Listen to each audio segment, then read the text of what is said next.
haven't really seen the location. We're in a house, which is the offices now, the place that we're in. And it's cool, I like it, it's comfy, it's a really nice place for us to have as our base. I'm looking forward to today. I haven't had a look around at all, so I'm not really sure, other than this room, what the place is about, what's going on, what the stories are. So I'm going to go, once I've got everyone ready enough with, you know, tapes and know what everyone's doing, I'm going to go off and have a little explore. Here is John Dibley. He's outside getting GVs, so I'm going to come down here. So here we are. This is him. Now, GVs, for anyone that doesn't know, are general views, and they're what we use for the show, so you can see what it looks like. Look, take a look at the boots. Carl's got his on as well. Carl's got his boots on. Yeah. See all these scuff marks here? These were all done in the Rocky Mountains. Me and Carl actually went out. We had a day away, so on the way back we were surrounded by these ginormous mountains. Unbelievable, very picturesque. Look.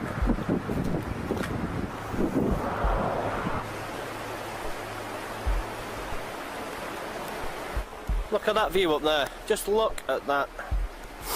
I'm going to zoom in for you.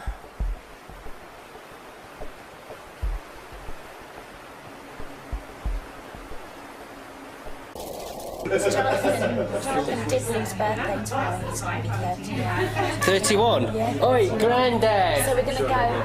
Hey, Granddaddy! Happy birthday!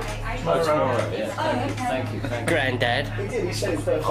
Granddad. Walk out and into frame. Am I in the way?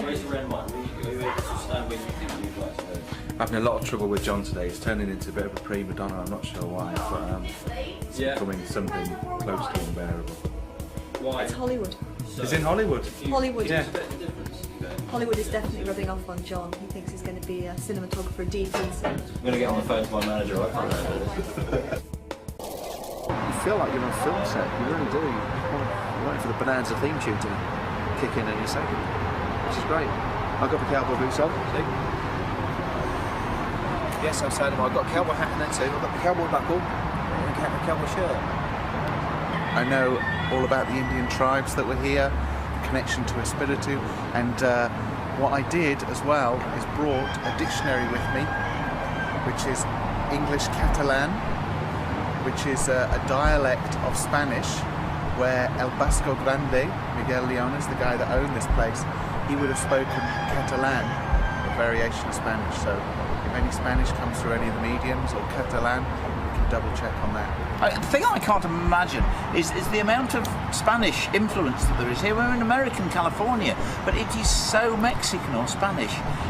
This is an Adobe, originally built about 1844, and of course it was a mud hut. They were made from mud bricks, which is hence the name Adobe. It's fabulous here. It's really, really fantastic.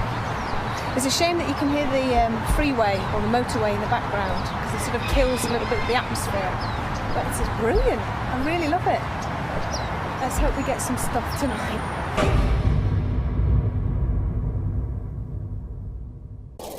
I don't know, it's awesome. It's so different to the usual castles, dungeons, 18th century, 17th century, 16th century places that we've gone to. It's a breath of fresh air, and it's haunted. What more could we ask for? Great. In fact, I'll take you around later and I'll show you the hanging tree and I'll show you the jail. Look at this. Unfortunately, it's not the original. We have actually got a photograph in this ghost book of the original. Says he's searching for it. Hey, look, that's in 1902 with the guy standing outside. Basically, it's the town lockup. That's all it is. It's mainly for drunks and people like that. But I mean, it's so much of interest to me because obviously I run Derby Jail, and here we are at Calabasas Jail in California. It's quite something. And just over here at the back of it, the remains of the hanging tree. Apparently the telephone company wanted to put something up in place of where the tree was, so would you believe they cut the hanging tree down? And that's it. And they've moved it with a digger round here and left it lying at the back of the jail.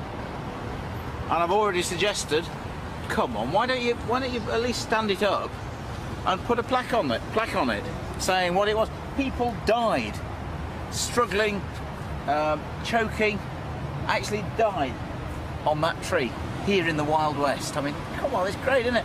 It's just sitting here, doing nothing. Stand it up, put a plaque on it. Tell the world about it, folks.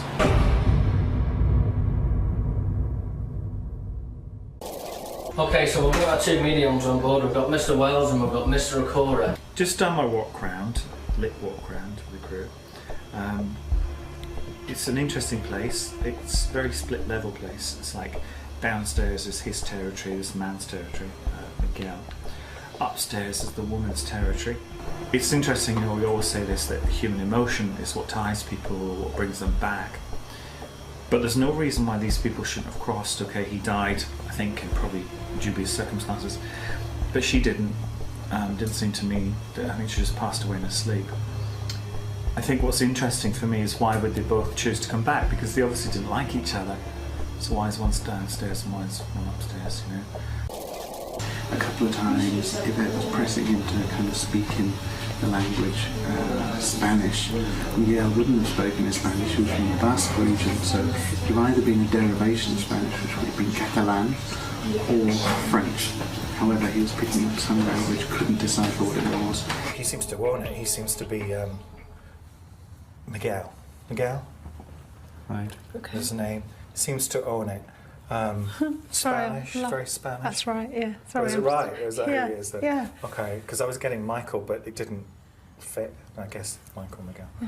And that's probably part of the problem I have with him, if he's speaking if he is speaking Spanish or something. Can you if you have a link with him now, can you try and ask him to say some words? I know sounds awful, and you know where I'm coming from here. Yeah. But to Kieran and myself and the crew, I know we would all be absolutely amazed if you could maybe say, if you can hear him or come out with some words or In Spanish? Yeah. I don't know any Spanish. Or even if anybody in the crew actually has words coming to them, since we're all here.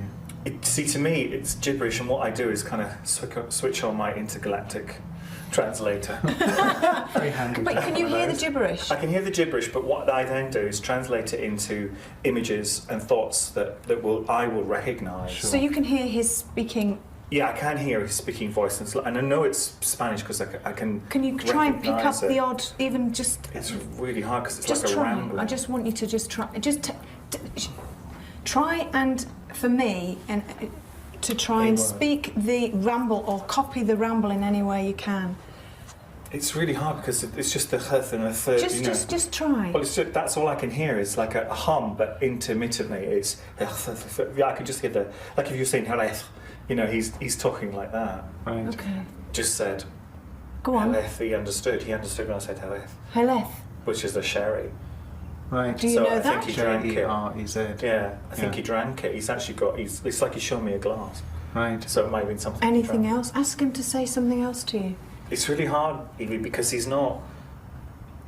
Do you know what I mean? If I could translate that, I would I know. love to, Sure. but I can't. It's like because I can't understand a word of it, and he's also not exactly, giving me that Forthcoming. much. Knowing Dave and seeing how he's worked before, he doesn't channel through, so other mediums we worked with actually speak as though the spirit's working, and David doesn't do that. So being asked to being pressed to do that was quite a stressful situation, I could imagine, for him.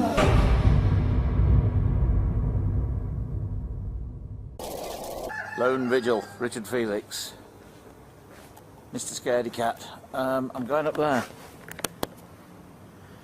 Into the bunkhouse. Don't know whether I like it. Don't think I do.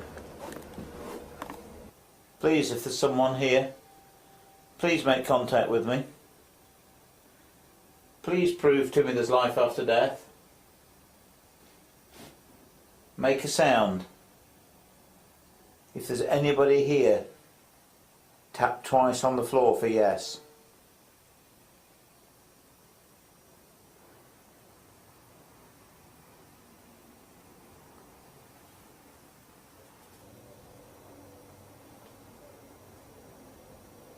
Hello? Someone here? I don't know what's happening. One more chance. Please, if there's a spirit here with me, can you make contact with me, please? I respectfully ask you to make contact with me. Well, I've done a bit. Nothing's happened. I seem to have survived. So I'm going. One last chance, if there's a spirit in here. Now, appear. Move something. Noise before I go, because I'm leaving.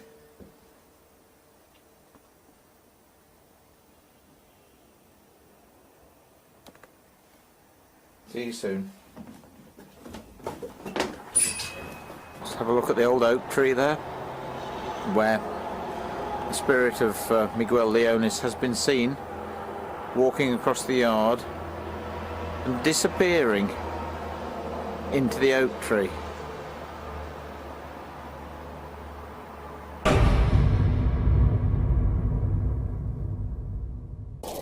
I've just come back from a vigil with Richard, David, Alex and Anthony.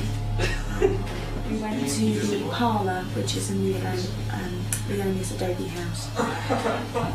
I've been in there before and I actually said that I didn't want to go back in there at all. I don't went back in, but maybe because we were with David and obviously being with him, I do feel very safe. If there's anyone here, the spirit of anyone, the astral being of anyone who used to live in this house, or still lives in this house, could you make yourself known? Miguel, Don Miguel Leonis, if you're here, could you make yourself known?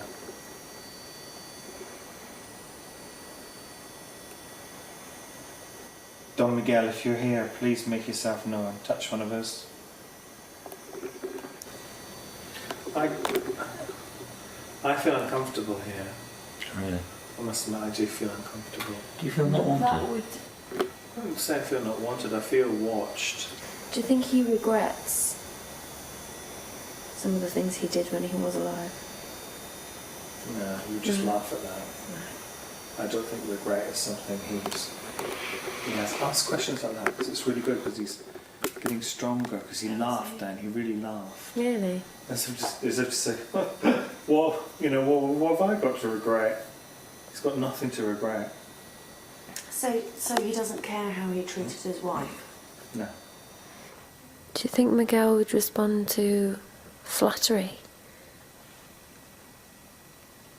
No, he's far too shrewd for that. Right, okay.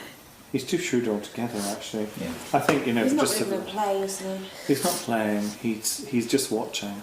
I think the man was there. You could kind of feel that somebody was there. I just don't think he wanted to play. I don't think he was very interested in us. I think, to be honest, he was probably very bored with us being there. We were in his home. I think he's quite maybe an arrogant type of character from what David was saying, so he wasn't really interested in us at all.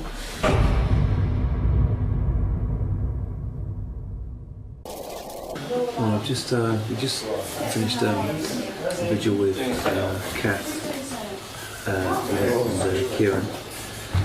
We went to the bedroom. Maybe I wasn't as I was a little bit disrespectful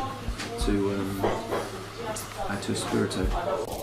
Kath and I said, right, well, let's stand around this dummy and see if it moves. And we put our hands on top of its shoulders, and it was sort of it was actually moving. And I know it doesn't look impressive on camera because people will say, well, Kath and I were pushing it. I know I wasn't pushing it, and I trust Kath. And then when Carl got up, It actually moved away from me, which I have to look back at the footage, but it was really scary. I had no pressure on that dress whatsoever. I was touching it, but I had no pressure on it, and it just moved away from me. Move the dress away from him. He may damage it. Do you want me to touch you? Spiritu, do you want me to touch you? It moved. I've got the top of it. Have you got the bottom of it? Yes, it moved. It moved a few other times. I hope we've got it on camera. because for me it was superb. It really was fantastic. It was moving on its own. The floors, you know, they're not perfectly horizontal, but they're not enough to make something like that move on its own. So we'll see.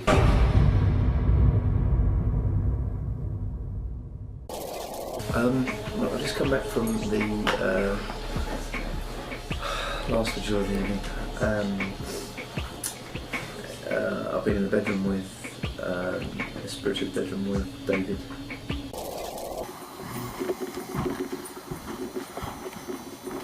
You smell that? I can smell it.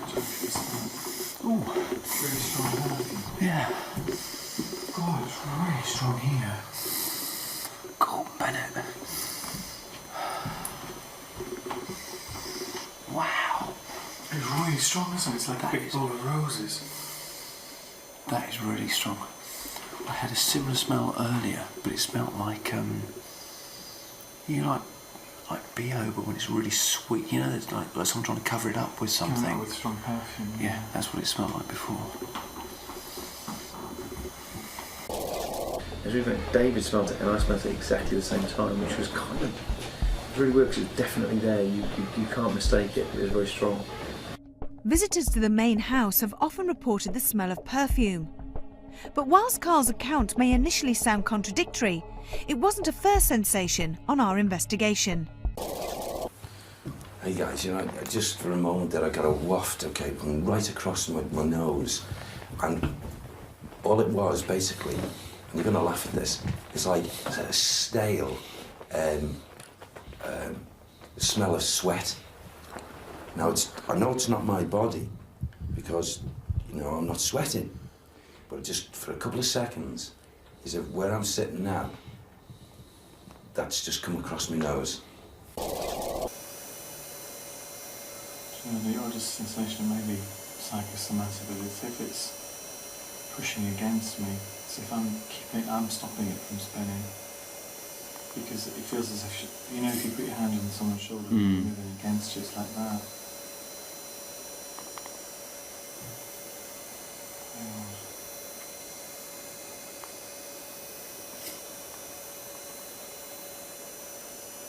It's really odd. It's as if someone's pushing on this side. Right. It's my hand. There's one point I did think I felt that myself. God, I feel so. I don't feel well at all, you know. You don't feel wow? Nah. I'm laying down here, which isn't good because Dave's doing all the work. But I just feel I've got a headache that I can't budge, and I've just sat here. I felt like I wanted to be sick, and it came across quite quickly, and there's no reason for it. There really is no reason for it. I don't know. I just felt I was going to be sick at one point, and then David started feeling the same way, so we thought it was best to leave. I was just felt sick. Really? You have to lie down and carry on. That's probably because what he was doing before, the breaths. Yeah. I really felt I couldn't stay there much longer. I'm wondering whether it was a throwback to being disrespectful, which I did apologise for earlier, but I still don't feel brilliant now, and I'm kind of glad that the evening's ran to its natural close because I don't know how long I can continue.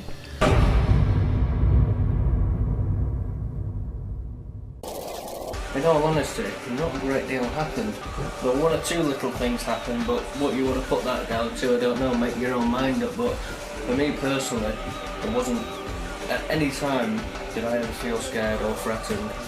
I feel at home. I mean, I could quite happily walk out there now with a blanket and sleep. I don't think it'd bother me two boots.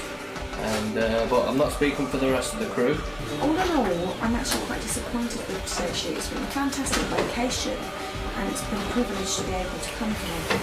But I really had high hopes and whether or not it's wanted, in my opinion, yes, it's got lots of history, so yeah, maybe it is, but for me, no. We had, I think, two conflicting spirits. There's some spiritual and the husband, Miguel. I believe they do dwell here, probably one upstairs and one downstairs. They'll probably get some time, but I must be honest with you, it has been pretty flat. For whatever reason, they're not here. Not tonight, anyway. I think, in a way, I think we all thought there would be more here, but unfortunately, we can't have it all our way.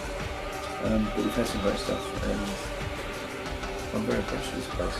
I'm a bit disappointed because I was hoping for a lot more, but it was still good. I'm not saying it's not a haunted house. It's got too long a history of hauntings, with too many eyewitnesses, too many people have seen things here, and there's no smoke without fire.